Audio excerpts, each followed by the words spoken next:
Hoje estamos aqui gravando mais um podcast para a Escola Maternidade. Eu sou a Renata Rossetti, mãe da Antonella de 1 ano e da Valentina, que está aqui no forninho de 19 semanas. Sou pedagoga, trabalhei em escola por 13 anos e hoje estou à frente do projeto Escola Maternidade. Eu sou a idealizadora desse projeto. Nós gostamos de falar de maternidade real. E nada melhor do que trazer uma convidada muito especial que domina esse assunto, Leila Donária. Seja bem-vinda, Leila. Obrigada por ter aceito esse convite. E nos conte um pouquinho sobre você. Eu que agradeço o convite. Estou lisonjeada de estar aqui, abordando esses diversos assuntos desse mundo amplo que é ser mãe, que é a maternidade. Eu costumo falar que a maternagem, como eu sempre digo, ela é algo que vem para transformar vidas. E eu fui completamente transformada após o nascimento dos meus 2 filhos. Nós temos uma família completamente diferente das famílias dos moldes tradicionais. Sim. E nada disso foi planejado, sabe? As coisas foram acontecendo. Então, eu e meu marido, nós estamos juntos há muitos anos. Já tem 21 anos que a gente, né, se conheceu e nos conhecemos no colégio, no terceirão. E nós sempre sonhamos em ter uma família. Depois que a gente começou o namoro, a gente nunca mais se separou. Então, eu falo que o Gabriel, ele é a pessoa mais importante da minha vida. E daí tem pessoas que falam, mas o filho não é a pessoa mais importante da sua vida? Os meus filhos são, assim, os meus raios de sol. Mas o Gabriel foi quem possibilitou essa família. Então, eu sempre lembro de colocar ele ali num lugar muito, muito, muito especial. E nós sonhávamos... Eu, principalmente, com uma família grande. Inclusive, não acho que minha família está completa. Meu marido acha, eu não. E eu lembro que nós idealizamos muito os nossos filhos. Nós tínhamos o sonho de ter filhos pela via biológica. Mas nós também tínhamos o sonho de ter filhos pela via da adoção. Porque eu fui adotada com 3 dias de vida. Sim. Eu falo que a adoção, ela possibilitou que a minha vida fluísse. Que a minha vida continuasse. Então, eu sempre quis, desde sempre, eu quero ter filhos biológicos, mas eu também quero adotar. E eu não sabia em qual momento eu adotaria. Mas quando nós nos casamos, então, 1 ano depois, a gente resolveu... Não, menti já. 5 anos depois do casamento, a gente casou relativamente novos. E aí nós viajamos, curtimos, fomos estudar. Eu sou da área da saúde, eu era da área da saúde, ele é da área da saúde. Então, a gente foi fazer... residência, eu fui fazer mestrado, doutorado, enfim. E a gente, então, curtiu ali um pouco o casamento. E aí veio o primeiro desafio, que foi quando a gente desejou ter um filho, formar uma família. Eu achei que ia ser super rápido, assim. Não tinha muito isso, assim, sabe? Igual eu sempre achei, engravida. Parece que todo mundo engravida tão simples, tão rápido, né? Aí, nas primeiras tentativas, eu comecei a entender que 12 meses era... normal. Eu falava, gente, como assim? 12 meses? 12 meses tentando ter um filho era algo completamente normal. Falei, bom, então tá, então eu vou tentar. E aí, aquela situação das tentantes. Eu tenho um carinho e assim, eu sempre gosto de dar uma voz, sabe, pra essas mulheres. Porque é uma situação muito difícil, muito difícil. Eu fiquei por pouco tempo nessa situação, eu fiquei por 13, 14 meses.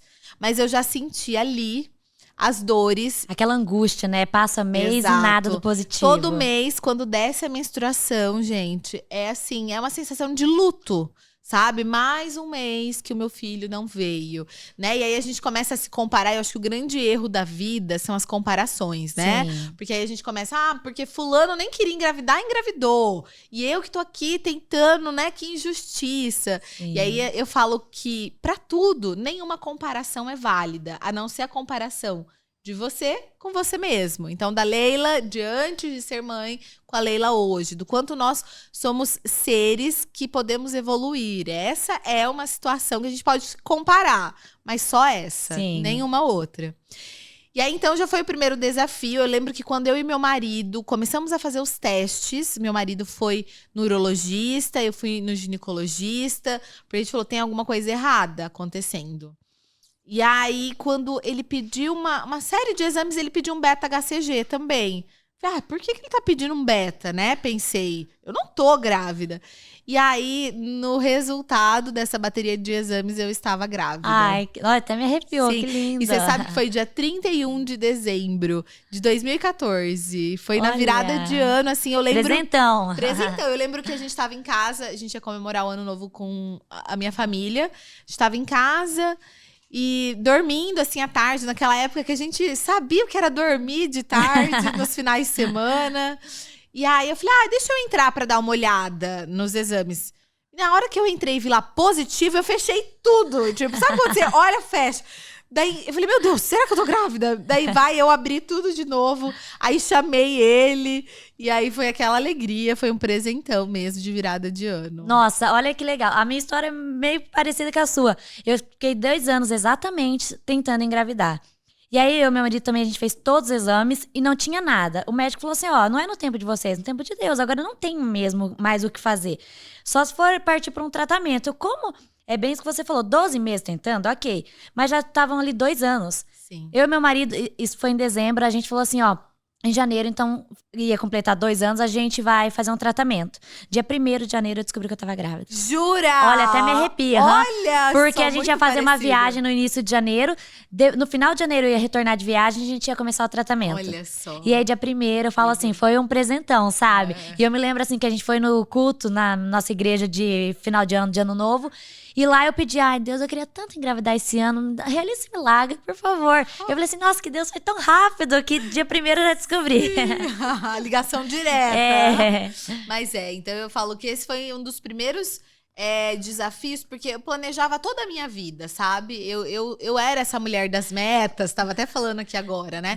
Eu não sou perfeccionista, mas eu sou uma pessoa planejadora.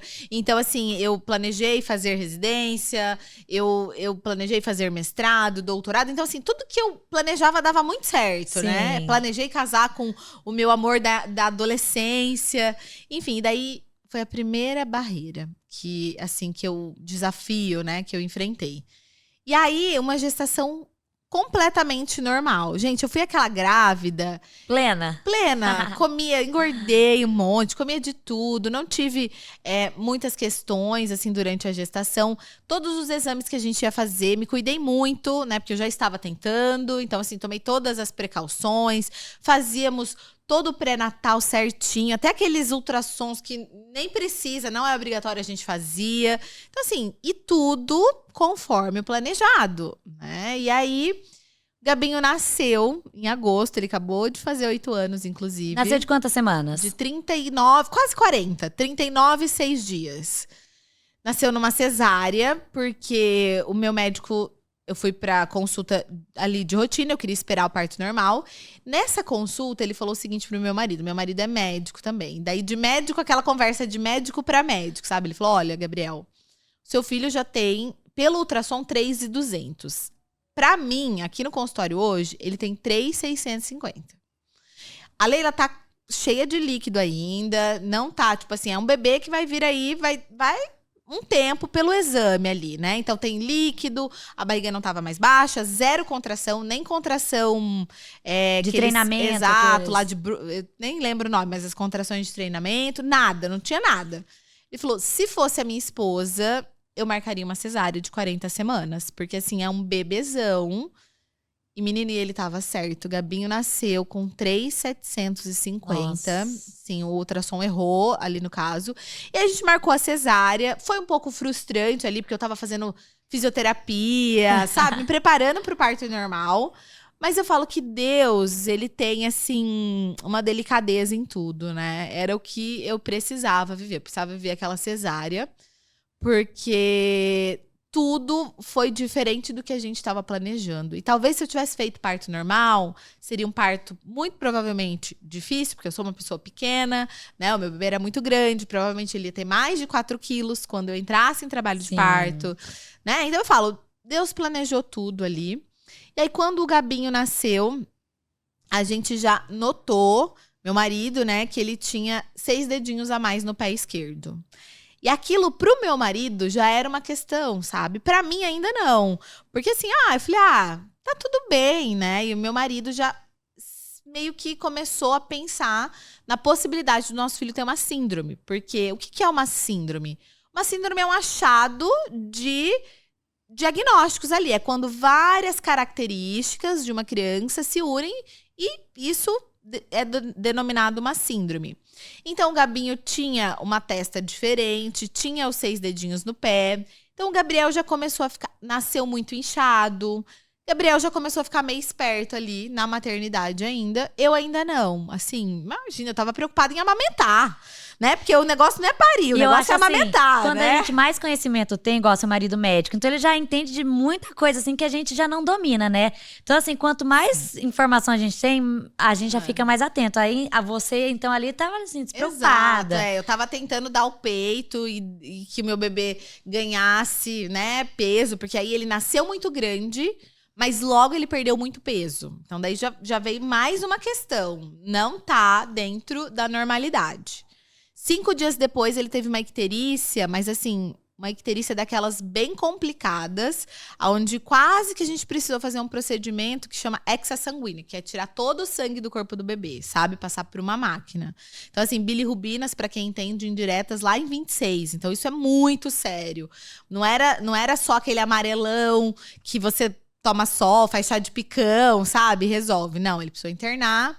Então, com 5 dias, eu vivendo, né? Você nem chegou a ir pra casa, então? Fui. Ele internou em casa. A gente conseguiu aí o internamento em casa. E ele ficou 4 dias. Eu não podia tirar ele nem pra dar mamada à luz. Foi assim...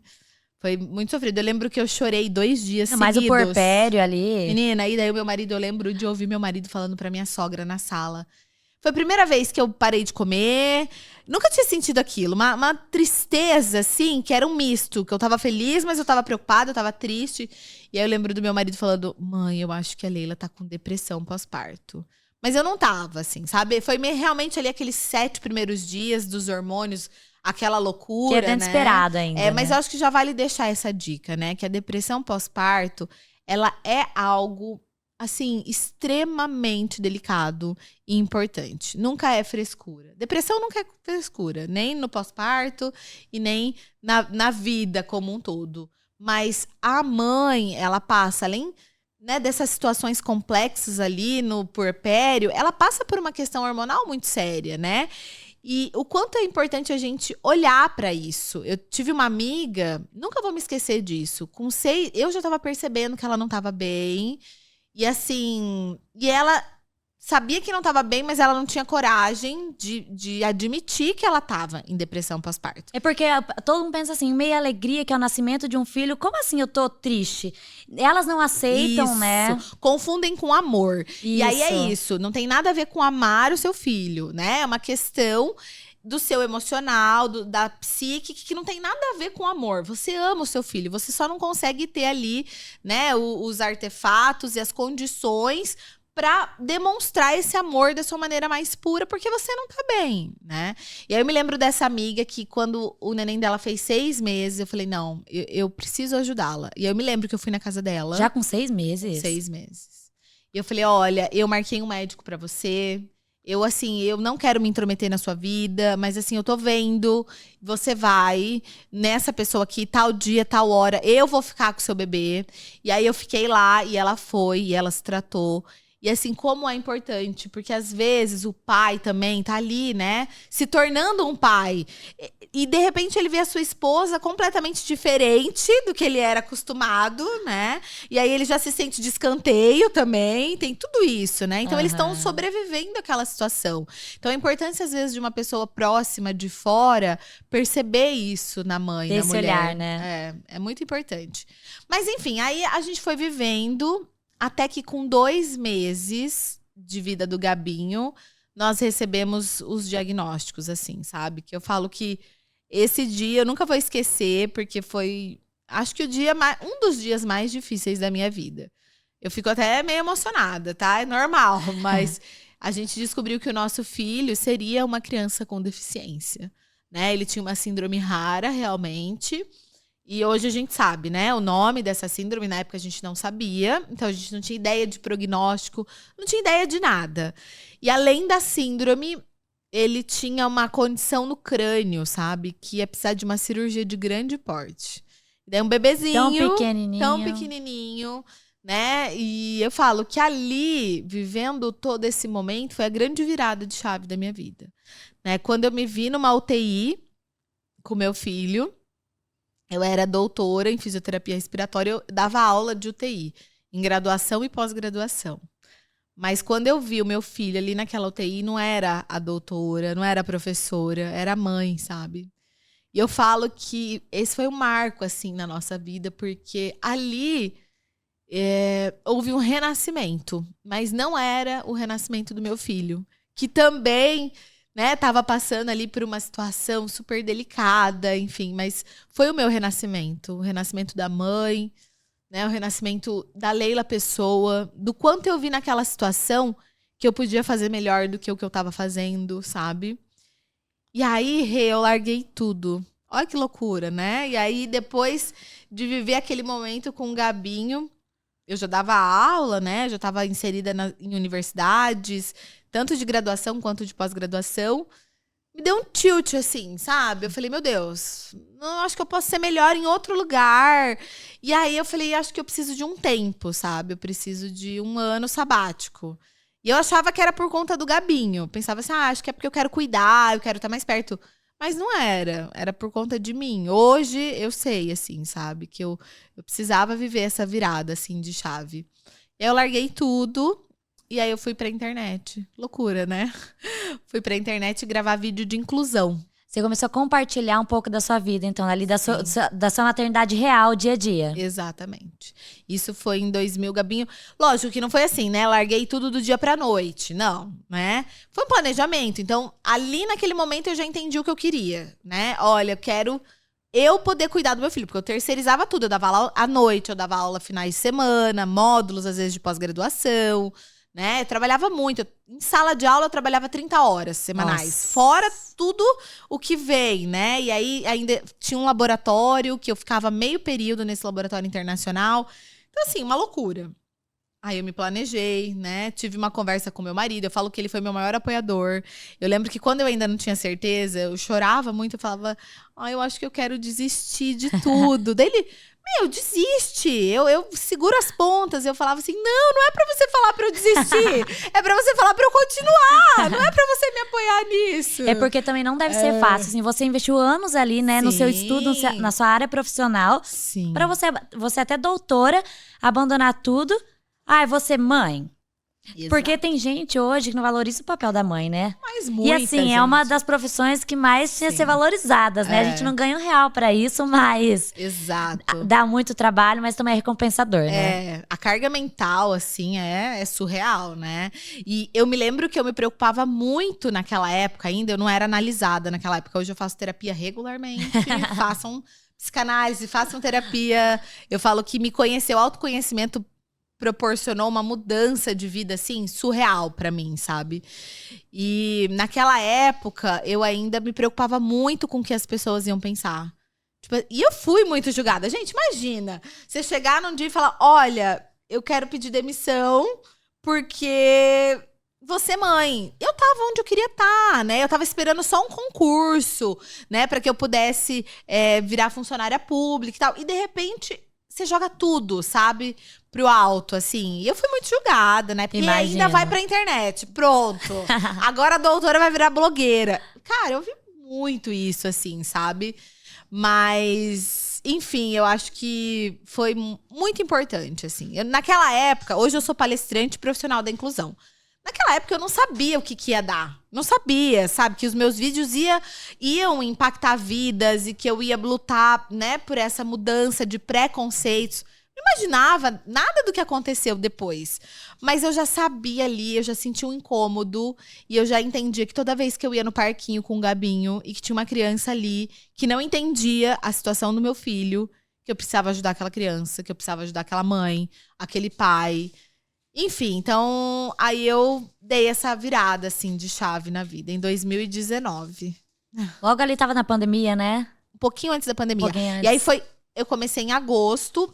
A Bia nasceu pra gente em dezembro. Já vou contar a história da Bia. Isso. E a pandemia começou em março. E daí, na pandemia, eu estourei. Porque daí tinha muita gente em casa vendo rede social. Eu já tinha começado. Então, assim, já tava ali com um pouco mais de experiência em gravar vídeo, em me comunicar. E aí, foi na pandemia que eu realmente comecei a ganhar seguidores. Assim, eu falava, meu Deus. Aí eu lembro que um dos primeiros vídeos, quando eu vi que tinha, tipo, 2.000 pessoas tinham assistido, eu falava, gente, 2.000 pessoas, né? Eu falava, é muita gente. Enfim, mas foi ali na pandemia que você realmente… viu que ali era o seu propósito esse mesmo, né? Foi. Eu acho que foi um caminho, assim, sabe? Eu fui indo… Eu comecei, na verdade, gravando vídeos para uma amiga… A Mari Bernini. Então, eu conheci você através dela.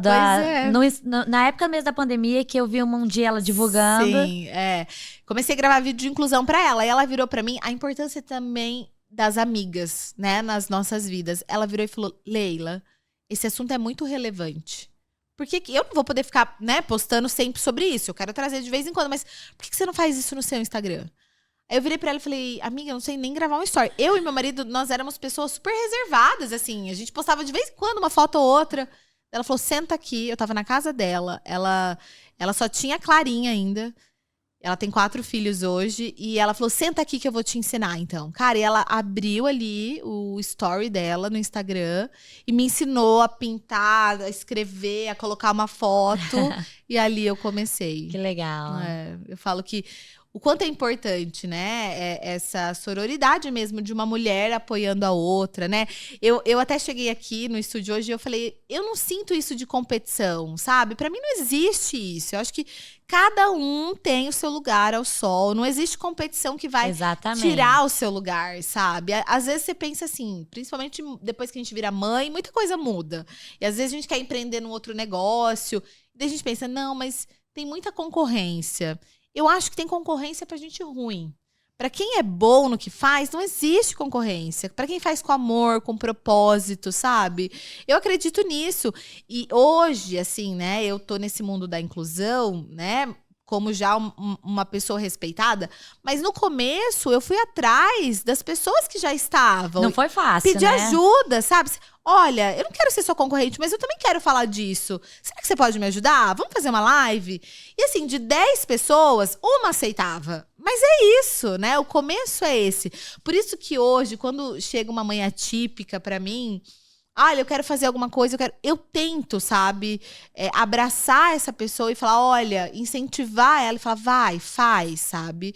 Porque é possível, se foi possível pra mim, também é possível. Tem espaço para todos, né? Sim, exatamente, eu acredito muito nisso. E já que você falou de maternidade atípica, muitas pessoas não conhecem esse termo, né? O que é uma maternidade atípica, uma mãe atípica? Sim, a gente usa esse termo principalmente…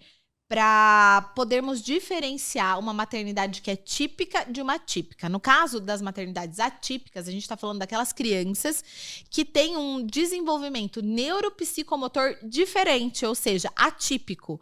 Então, assim, tem pessoas que gostam desse termo, tem pessoas que não gostam. Eu uso bastante, porque realmente é para você poder diferenciar uma maternidade ou uma criança que está fora ali daqueles graus e níveis de desenvolvimento neuropsicomotor de uma criança que tem, né, ali esses marcos sempre alcançados. Mas também não quer dizer que, olha, o meu filho era para ter controle cervical com 3 meses. Ele adquiriu com 5. Existe ali um desvio padrão dentro desses marcos de desenvolvimento. Os livros, eles estão ali para dar uma orientação. Não quer dizer que seu filho precisa obedecer aquilo exatamente. Se ele não obedecer, ele vai ser uma criança atípica. Não, eu sempre digo que a gente tem que olhar o indivíduo, né? Olhar para o seu filho e entender que não merece comparação. Lógico que, olha, tá tendo muito atraso, tô desconfiando de alguma coisa. Eu ouço muito isso. Leila, não sei, pra mim tem alguma coisa que no meu filho tá diferente. Sabe o que eu digo pra essas mães? Investigue. Investigue, porque filhinho de mãe é uma coisa muito séria. E eu já vi, assim, crianças que às vezes perdem uma época de estimulação ali, os primeiros 4 anos. Hoje a gente sabe que a neuroplasticidade vai até muito além disso. Mas a primeira infância é um momento importante. E eu vejo crianças que perdem esses estímulos ou porque os pais estão negligenciando, estão vendo que a criança não tá ali se desenvolvendo tipicamente, mas não, meu filho não, isso não vai acontecer comigo, isso não vai acontecer na minha casa. Não conseguem aceitar esse diagnóstico. E aí eu falo que é um egoísmo, porque você poupa o seu filho de se desenvolver melhor, né? Então, é isso que define a maternidade, a parentalidade atípica. É quando uma criança tá ali fora desses marcos de desenvolvimento neuropsicomotor. Hoje em dia usa-se muito a neurodiversidade, né? Então, é uma criança neurodiversa, né? Para também mostrar que aquela criança, ela diverge neurologicamente de outras crianças. Também é um termo que eu uso bastante. Entendi. E que eu gosto. E falando desse diagnóstico, né, que tem pais que não aceitam, como foi? Você recebeu o diagnóstico do Gabinho, né, tão bebezinho ainda. Como que a sua família lidou? Você lidou, né? Porque toda mãe, quando tem ali a gestação, acompanha tudo no ultrassom, não espera. E você viu que estava tudo sendo muito saudável. Sim. Então, assim, depois que nasceu o Gabinho, você teve isso. Como que vocês lidaram com tudo isso? Eu sempre falo o seguinte, Rê, que ninguém deseja ter um filho com deficiência. E até é uma situação de capacitismo quando a gente não pensa nessas pessoas. Por quê? Quando a gente não pensa na possibilidade de ter um filho com deficiência, a gente ignora a existência de 15% de uma população mundial. Por quê? Não, porque a gente não quero, eu quero que venha saudável, perfeito. E o que eu digo hoje, e eu sou às vezes criticada por isso, inclusive, mas que é uma realidade, é que você não pensar nisso, estatisticamente está errado. Porque existe, essas pessoas estão aí. E a gente não se prepara para isso. Não mesmo. Sabe? Então, assim, eu nunca imaginei que eu pudesse ter um filho com uma deficiência. E eu idealizei fortemente meu filho. Porque todas nós, né? Todos os pais e mães idealizam os filhos. E quando nasce o nosso filho, nunca nasce o nosso filho idealizado. Mesmo em maternidades e paternidades típicas. Nunca é. Mas, quando nasce uma criança atípica com deficiência, essa idealização ela é arrancada bruscamente da gente. O que eu tô querendo dizer? Quando nasce um filho típico, pode ser que essa idealização ela vai acontecer lá quando ele escolher a profissão dele. Eu idealizei que ele fosse médico, mas ele vai ser músico. E aí, como é que você vai lidar com isso? Né? A gente tá falando do seu filho real. Exatamente. Tem uma coisa que eu falei esse final de semana pra Bia, pra minha filha de 13 anos. Eu falei, filha, você precisa tirar nota pra passar em matemática. Ficar ali na média, 60. Mas assim, depois, se você nunca mais quiser olhar pra matemática, não tem o menor problema. Você vai ser o que você quiser ser. Se você quiser ser artista, você vai ser artista, música. E o que a mamãe puder fazer pra te apoiar, sabe? Pra você ser muito boa nisso, a mamãe vai fazer. Então, eu acho que é isso. A gente idealiza situações, né? Que não temos controle. E isso tudo gera frustrações. É porque a gente cria aquela expectativa em cima do nosso filho, né? Do outro. Exatamente. E aí, eu fiz isso, né? Como toda mãe, idealizei. O meu marido vem de uma linhagem de médicos. Pensava, o meu filho vai ser menino, vai chamar Gabriel, igual o pai. Vai ser médico, vai estudar no colégio que a gente se conheceu e tal. E aí, nasce o filho real. Né? E no começo, Renata, é muito difícil. Então, assim, eu sempre falo que para mães, pais que estão aí com um diagnóstico difícil, eu sei o que vocês estão passando e eu sei que é difícil demais. A gente se pergunta por que comigo, né? Por que com ele? Como é que vai ser a vida dele? Nossa vida acabou, né? Então, eu passei por todos esses momentos. Mas eu falo que a minha aceitação foi ali no momento da cirurgia do Gabinho, quando eu pensei que eu pudesse perdê-lo. Porque aí era muito mais difícil para mim perder o meu filho do que aceitar ele como ele era. Então, a minha virada de chave com certeza foi nesse momento. E eu lembro que eu prometi para Deus, falei, se eu levar ele para casa, eu prometo que eu nunca mais vou comparar ele com criança nenhuma. Eu nunca mais vou olhar as incapacidades dele. Eu vou olhar ele como uma criança em potencial, uma criança capaz. Então, ali, eu aceitei genuinamente. Mas não é fácil. É muito difícil. Você, em algum momento, teve vergonha? Não quis? Ficou um tempo dentro da sua casa sem expor ele para a sociedade ou nunca passou por isso? Não passei por isso, porque a minha aceitação ela veio com 5 meses, né? Então, eu não tive isso. Mas muitas vezes eu sofri e chorei. Por exemplo, quando a gente ia numa festa de aniversário. né? E aí eu recebia todos aqueles olhares, ou aquelas frases feitas, né? Deus não dá um filho maior, um fardo maior do que você pode carregar, como se meu filho fosse um fardo, né? Isso é extremamente capacitista.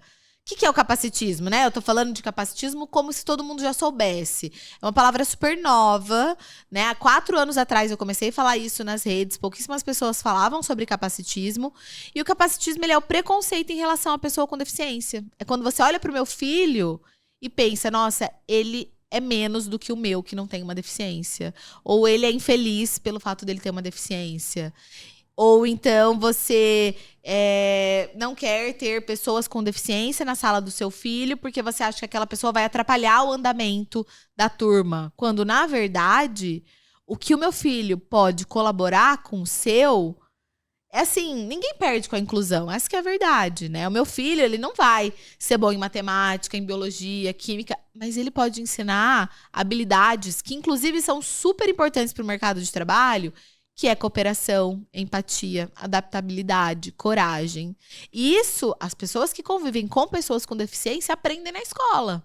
Agora, se não tem pessoas diferentes ali, vai aprender, né? Por isso que é muito importante, né? Às vezes a gente vê assim, tá num parquinho, no shopping, tá passando com o filho. Não, filho, não olha não, passa longe. Mas o tanto que ele poderia estar aprendendo. E a mãe poderia usar daquele momento ali para ensinar pro filho. Exato. Eu queria até que você compartilhasse, assim, dicas.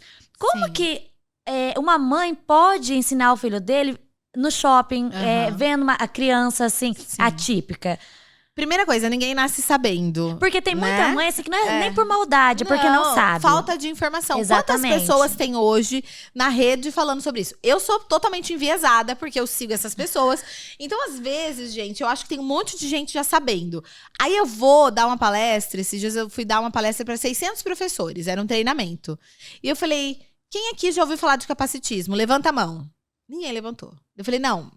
Perguntar de novo, às vezes estão com vergonha. Ó, sem vergonha, não tem problema. Quem aqui já sabe o que é, já ouviu falar de capacitismo? 2 pessoas daquela 600 levantaram a mão. Então, assim, falta informação hoje em dia. E é por isso que a gente precisa seguir pessoas com deficiência. Porque eles, inclusive, têm muito mais lugar de fala do que eu.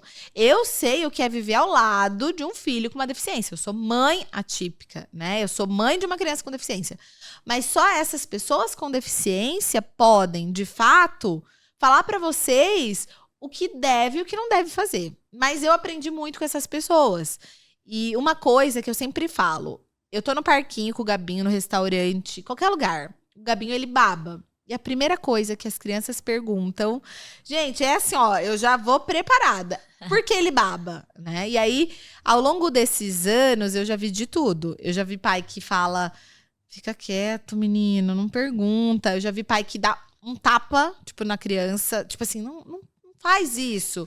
Eu já vi de tudo. No elevador, uma vez, um pai falou pra mim, ai, desculpa, meu filho é sem noção mesmo, ele não sabe o que ele fala.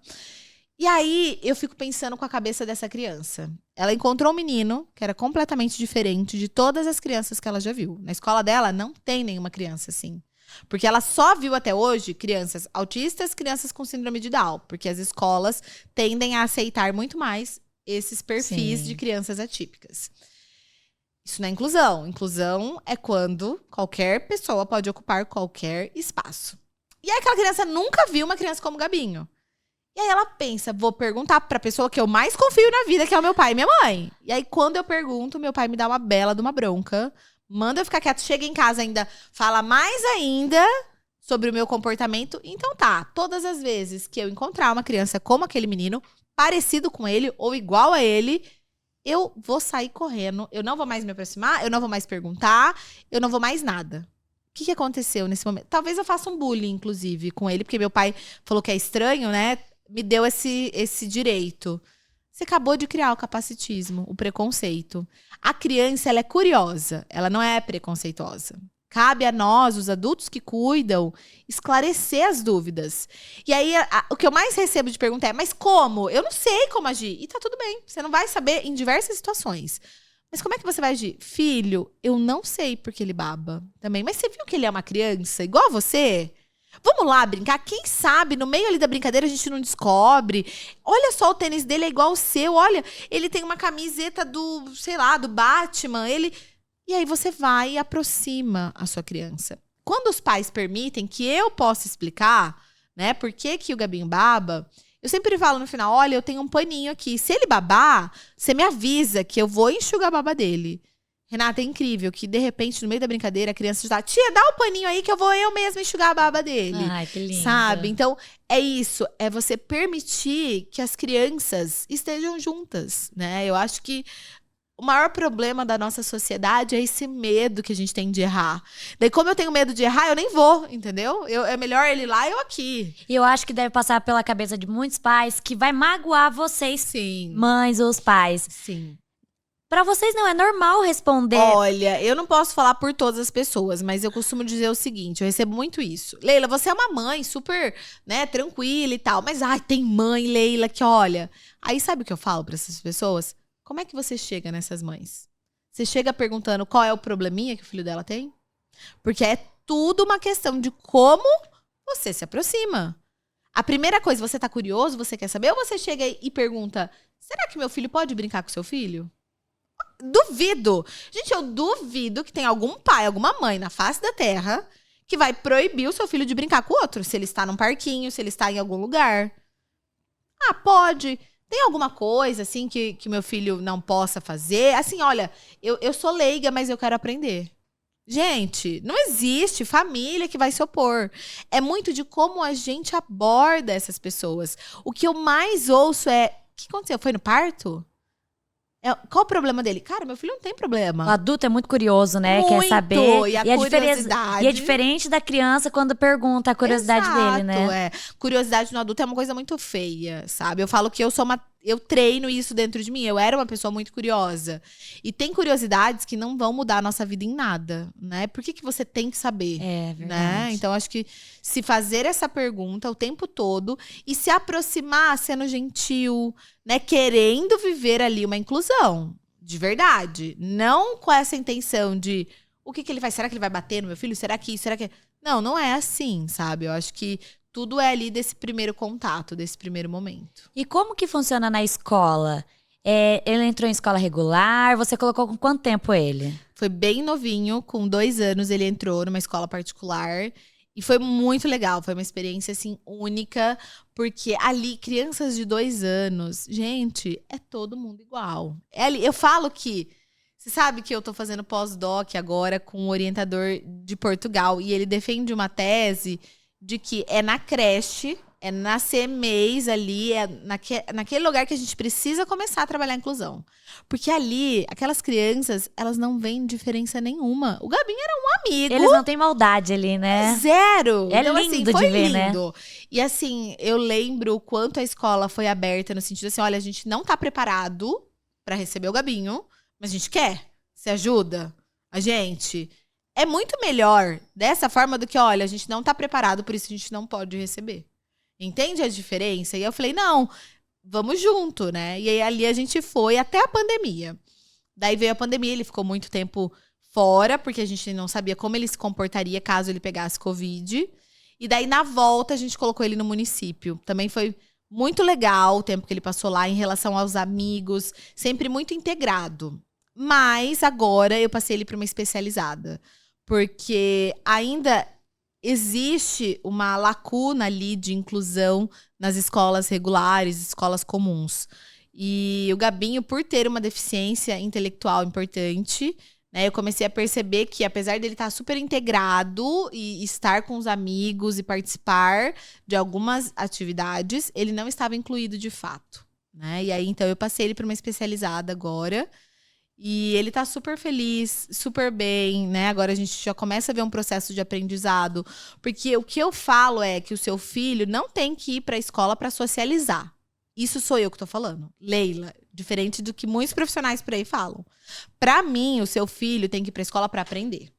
Então, assim, a socialização, ela é algo a mais. Mas a partir do momento que o meu filho tá indo só pra conviver com os amigos, isso a gente convive no condomínio, no restaurante, com a família, os no primos, shopping, né? os primos, né? Então eu acho que as duas coisas precisam estar unidas, né? Não é só para socializar, é para aprender e socializar.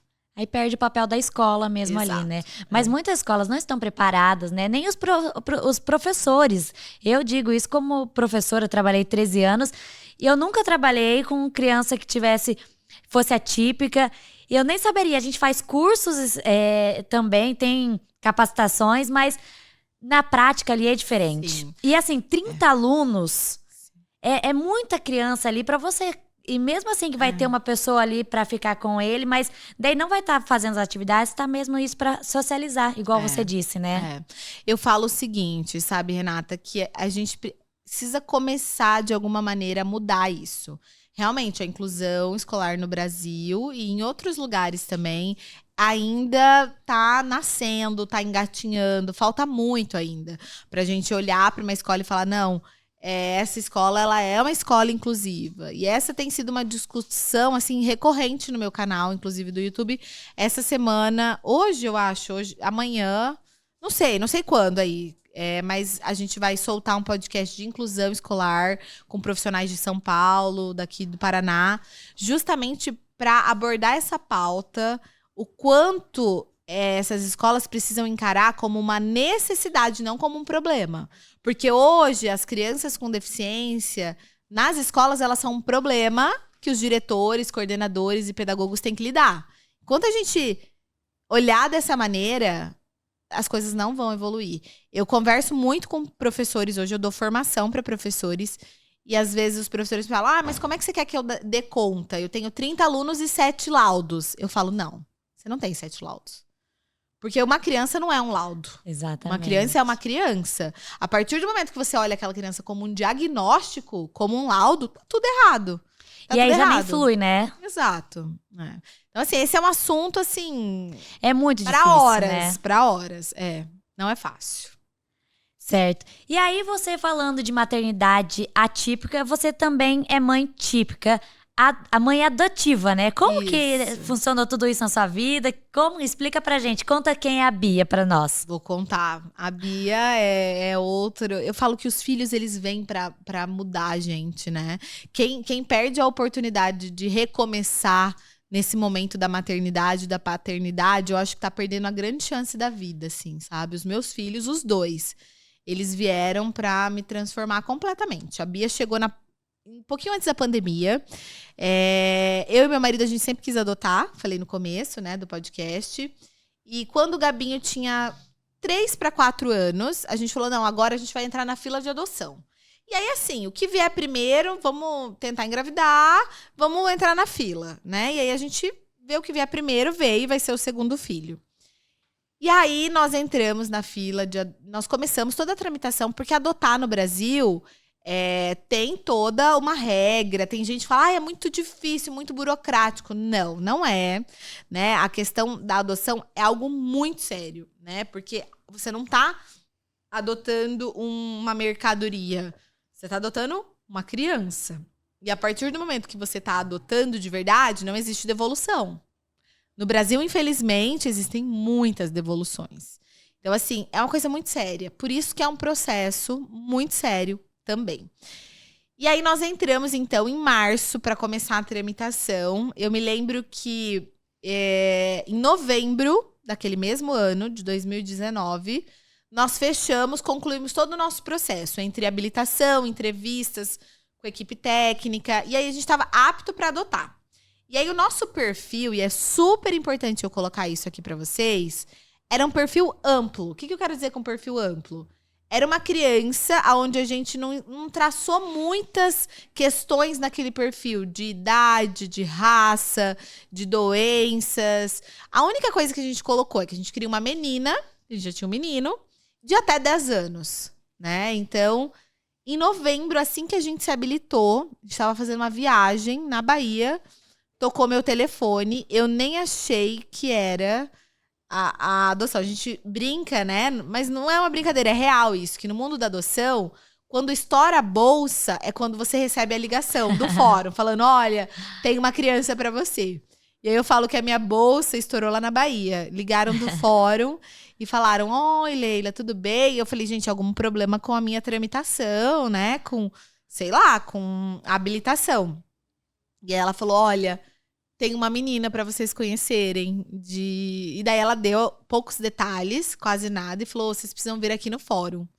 Cara, acabou com a minha viagem, Queria voltar agora. Tipo, meu Deus, meu filho nasceu, eu tô aqui. No dia seguinte a gente voltou, foi lá no fórum. E assim, eu falo que foi coisa de Deus mesmo, assim. Sabe, o nosso primeiro encontro já foi um encontro, assim, maravilhoso. E eu não gosto de romantizar as coisas. Eu falo para as pessoas que, às vezes, principalmente quando trata-se de uma adoção tardia, o primeiro encontro não vai ser muito legal. Mas não é isso que vai definir o resto da vida de vocês. Então, mas o nosso primeiro encontro foi lindo, assim, sabe? Logo depois ela conheceu o Gabinho. E eu me lembro que nesse dia que meu telefone tocou, eu falei pra equipe técnica, eu falei, será que existe a possibilidade dela passar um Natal com a gente? Porque eu tinha feito um pedido no Natal anterior. Falei, ai, Senhor, se fosse possível, eu queria tanto que no próximo Natal, né, a nossa filha estivesse aqui. E daí faltava menos de um mês. E daí ela falou assim pra mim, olha, Leila, é impossível, não é? Mas vai depender de como vai ser, né? O vínculo dela. Porque, assim, a adoção, ela não é baseada para pais. Ela foi um processo, um projeto que ela foi instituído por conta de uma criança que precisa de uma família. Não por conta de um pai e uma mãe que precisam de um filho.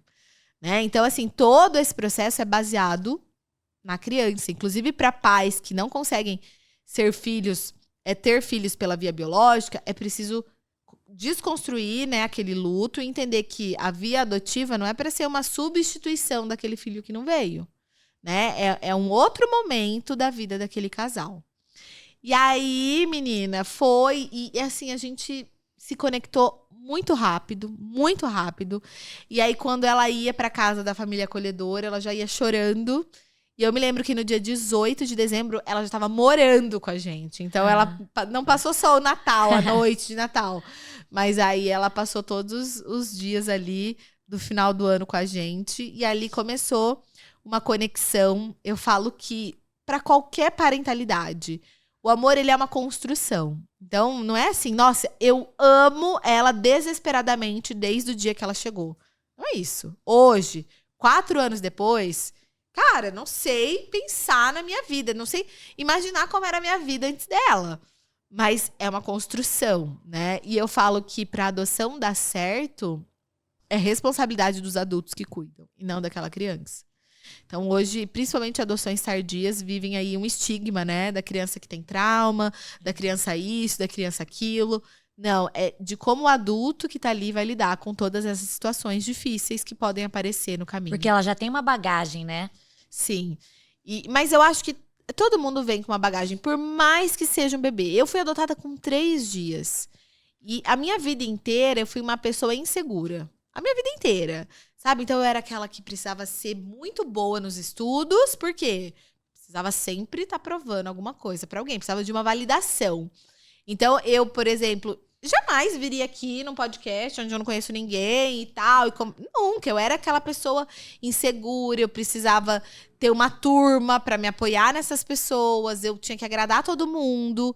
E só depois da análise eu fui entender que isso era reflexo do meu abandono lá atrás. De 3 dias, né? De 3 dias de vida. Então, assim, a gente nunca pode adotar uma criança pensando que ele não vai ter traumas. Porque a neurociência fala que existem situações que o bebê que está intraútero vive, que é passada pelo cordão umbilical e questões hormonais, inclusive de estresse, cortisol, enfim. Ou seja, você optar por um bebê porque você não quer um filho com traumas, sinto informar, não vai dar certo. Né? Você precisa optar sim por um bebê se você acha que é aquela criança que você vai dar conta, né? Mas não por esse motivo, porque pode ser que um bebê venha com traumas. Pode ser que um bebê venha com um diagnóstico difícil. Pode ser que... Né, tem já casos e casos no Brasil e fora do Brasil de famílias que com 2 anos devolvem as crianças porque descobriram autismo. Ah, mas eu não tiquei um autismo ali na ficha.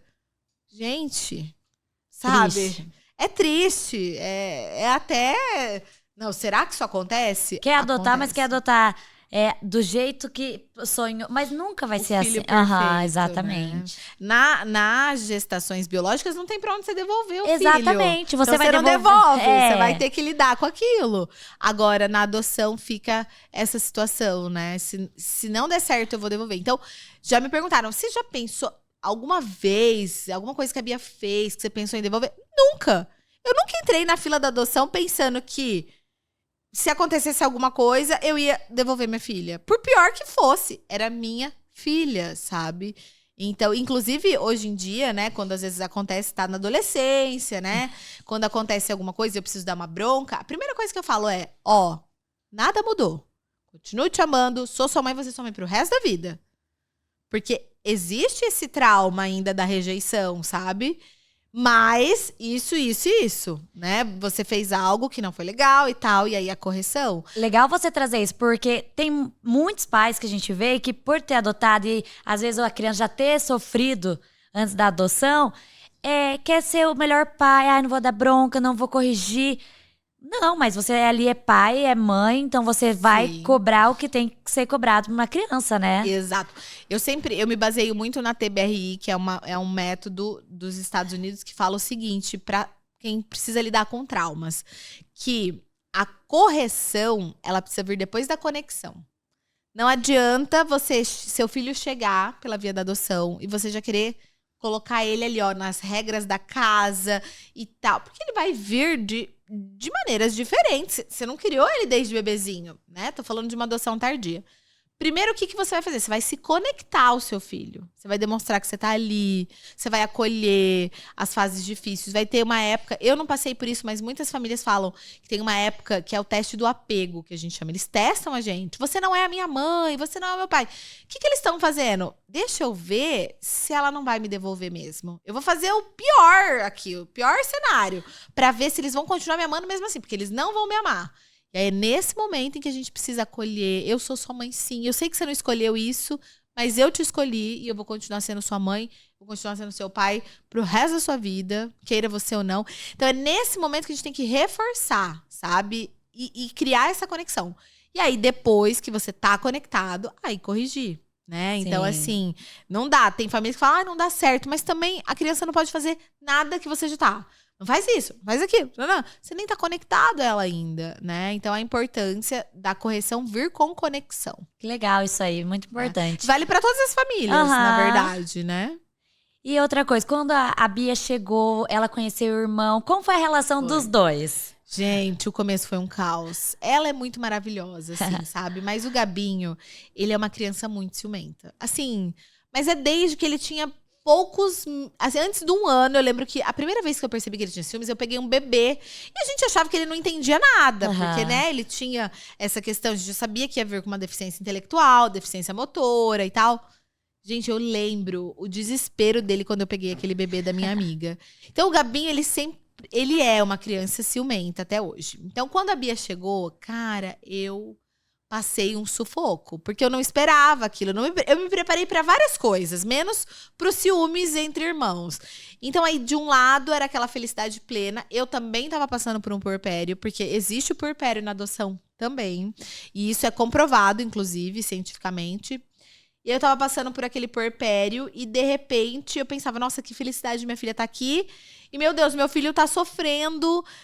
Jesus, e eu vi ele sofrer, sabe? Ali por 15 dias foi muito difícil. E daí eu conversava muito com ela e falava, olha, ele vai se adaptar, é um processo, não tá sendo fácil pra ele também. Não é que ele não gosta de você.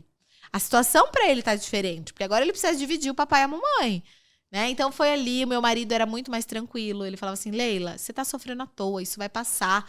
Daqui 15 dias eu falava, gente, a gente tá vendo um caos. E era fim de ano, os avós todos viajando e a gente vivendo aquilo ali, só nós dois.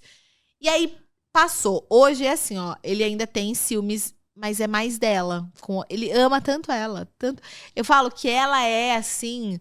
Nem sei, ela é a pessoa preferida dele, assim, eu acho. Ele ama ela e ele morre de ciúmes. Então, quando as amiguinhas vão lá em casa, é um processo, porque ele quer fazer tudo que elas estão fazendo, sabe? Ele tem bastante ciúmes, mas foi uma relação muito linda, construída, assim, com muito amor E é importante dizer, né, sem romantizar novamente, eu sempre digo isso, foi muito desafiador no começo, né? Eu falo para as mães, independente da via pela qual você vai se tornar mãe e pai, se prepara para os ciúmes do filho mais velho. Inclusive, eu não sabia, você tá grávida, né? Já se prepara. Porque é uma coisa que, se não vier, ótimo. Mas se vier, você vai saber lidar melhor com isso.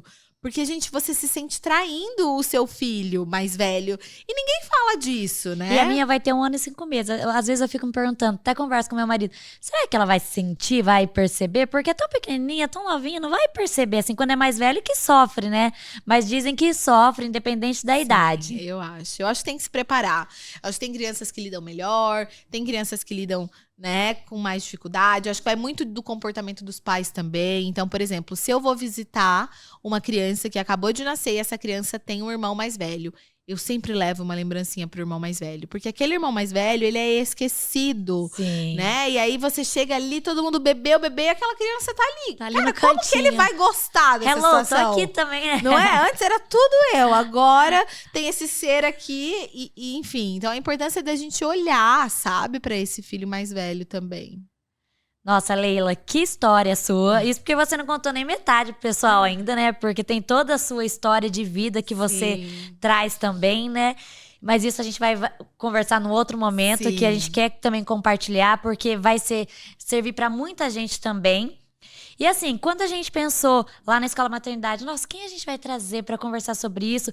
Eu já te seguia nas redes sociais e assim, não vejo uma pessoa melhor, assim, pra trazer esse assunto com tanto amor, com tanta experiência.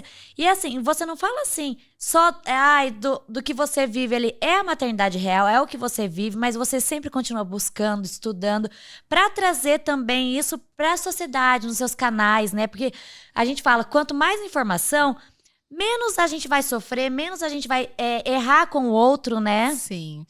Eu acho que é isso, sabe, Rê? A gente, muitas vezes, se pega numa situação que você nunca viveu, que você não teve pessoas próximas de você que viveu. Você tem que aprender na raça. Então, eu me lembro de ter tido uma maternidade muito solitária lá no começo, sabe? De não ter uma pessoa que eu pudesse me espelhar e falar, nossa, olha, deu certo, né? Eu tô no fundo do poço agora, mas tem aquela mãe ali e ela tá me falando que é possível. Você não tinha nenhuma amiga que passou por isso, ninguém da família. Eu tinha uma pessoa da família, mas eu nunca tinha tido aquele olhar, sabe? Do que ela havia passado, de como eu olhava com muita dó ainda, sabe? Com muita... Eu acho que na minha família, por falta de informação, era isso, né? Nossa, olha como ela é guerreira, né? Colocava ela naquele lugar de lutadora. Nunca naquele olhar de mãe, sabe? Que é o que eu busco hoje, né? Eu não quero que ninguém olhe com dó, com piedade, né? Minha maternidade, ela é feliz. Ela é super desafiadora. Super. Então, a maternidade atípica é... Eu falo que ninguém pode comparar nada com nada. Mas ela é desafiadora. Enquanto as pessoas estão indo levar o filho no inglês, no balé, a gente tá levando na fono, na físio, no médico, internando no hospital. Então, assim... São realidades distintas e que não são realidades fáceis. Mas eu tenho uma frase que é a minha máxima, assim, da minha vida, que é: quando você aceita genuinamente, não fica mais fácil, mas fica mais leve.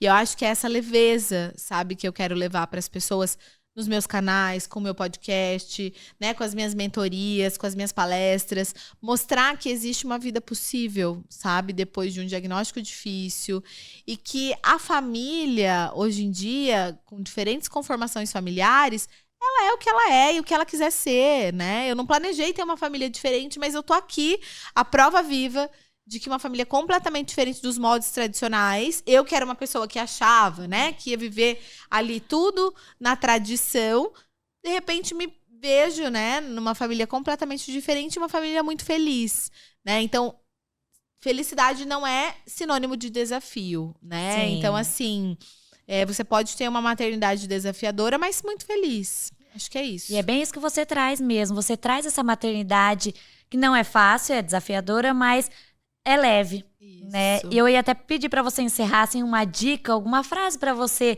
trazer para as mães, mas você acabou de falar isso. Vai ter desafios, mas que seja leve. Exato, eu acho que leveza, eu falo que a minha palavra esse ano, né, na hora que a gente faz listinhas lá de quero fazer isso, quero fazer aquilo, eu falei, eu quero, na medida do possível, mesmo com todos os problemas e desafios, ser leve, né? Eu acho que é isso que a gente precisa ser pro outro. E queria deixar aqui meu canal, né? Isso. Leila Donária, me sigam lá nas redes sociais. E mães atípicas que estão aí nos ouvindo, se precisarem de qualquer coisa, de um apoio, né? Eu falo assim, que às vezes eu não consigo ver os directs, mas manda de novo, se eu não ver, uma hora eu vou ver, entendeu? E porque eu mesma costumo tentar responder lá as minhas seguidoras. E é isso que a gente queria trazer, para elas sentirem, todas sentirem esse acolhimento, né? Sim. E quando a gente vê as suas redes sociais, é isso que a gente sente. Você conversando aqui antes da gente começar a gravar, sabe? Aquela, assim, o jeito que você fala da sua maternidade e acolhendo, você pega tudo para você. Não, me passa esse contato aqui porque eu vou conversar com ela. Então, assim, mesmo que é difícil, porque você tem 1000 tarefas, né? Você acolhe, e eu acho que é isso que as mães sentem. Eu acho que por isso que as pessoas se identificam tanto com você e se aproximam de você. Porque você acolhe. Eu quero ser o que eu não tive, acho que é isso. Exatamente, muito lindo. Obrigada, Leila. Obrigada a você. Foi muito gostoso mesmo. Nossa conversa, tá? Deus abençoe sua família Amém, sempre. Amém. Que você continue inspirando outras mães, muitas famílias. Obrigada. E trazendo isso mesmo, a maternidade real. Obrigada por ter nos acompanhado nesse podcast. Se inscreva no nosso canal, no canal da Leila também, para adquirir mais conhecimento, continuar aproveitando nosso conteúdo.